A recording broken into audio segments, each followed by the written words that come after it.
各位朋友，大家好，歡迎收睇漁民慢煮。你想學點樣自製餃子皮呢？可以睇返我上集拍嘅片。今日呢，我想同大家大揭秘，就係教大家整中菜一定會用到嘅調味醬。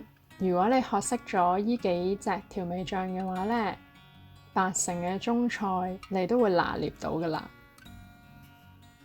咁傳統嘅中菜呢，一定會加3樣嘢嘅：料酒、蠔油同埋生抽。但係呢，我發覺呢3種調味料呢都唔係咁健康嘅。首先鹽分好多啦，同埋如果你出街買嘅嗰啲牌子嘅醬呢，都會加咗一啲味精啊，或者係色素啊、化學嘅成分喺入邊，咁就對健康唔係咁好啦。而且呢，有啲大豆成分嘅嘢呢，有啲人會敏感啦，或者蠔油入邊嘅生蠔嘅成分，亦都會有人有敏感嘅情況出現。同埋料酒嘅酒呢，對身體都唔係咁好。咁所以我就會逐一同你講有啲乜嘢代替品啦，係自製可以喺屋企又健康又好味嘅醬汁。咁你學識咗呢幾隻醬嘅話，你都係半個中菜師傅啦。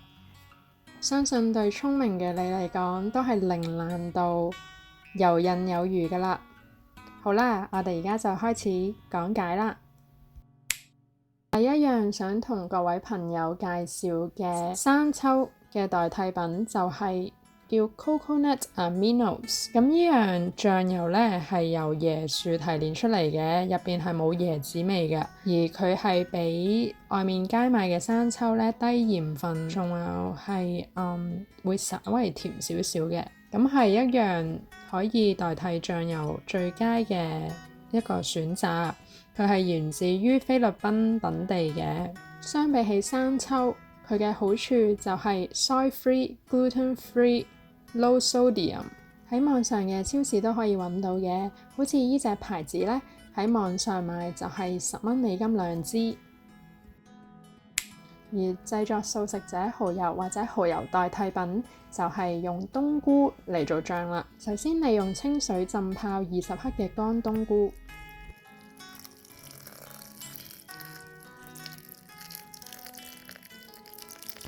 浸泡3個鐘之後呢，你就會聞到好香濃嘅冬菇味，同埋陣間會用到嘅冬菇水。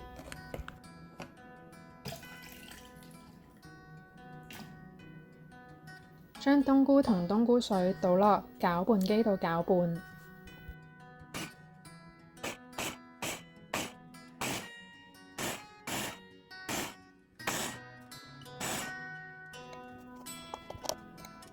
然後擺落煲度用細火烹調，加1茶匙鹽，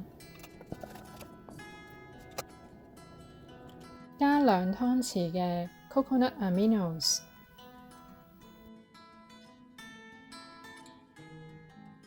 加大約半杯嘅粟粉溝水起個芡，再加大約2茶匙嘅 brown sugar syrup， 冇錯，係平時點熱香餅嗰隻。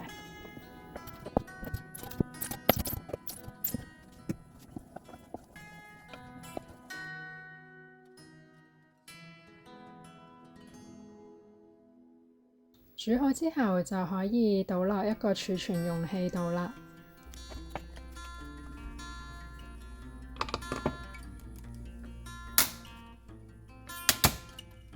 擺喺雪櫃呢，可以儲1個月嘅，擺喺急凍格就可以儲3個月。跟住用嚟代替料酒嘅就係薑蔥汁啦。首先你準備蔥切段同埋薑片，浸水，然後倒落攪拌機度攪拌。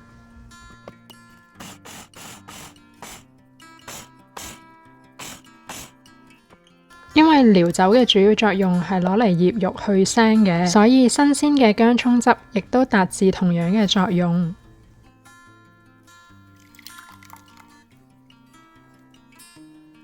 好啦，咁今集就同大家介紹咗3隻中式菜譜必用嘅醬啦。想知更多健康食譜嘅話，就訂閱我嘅頻道啦。下次再見，拜拜。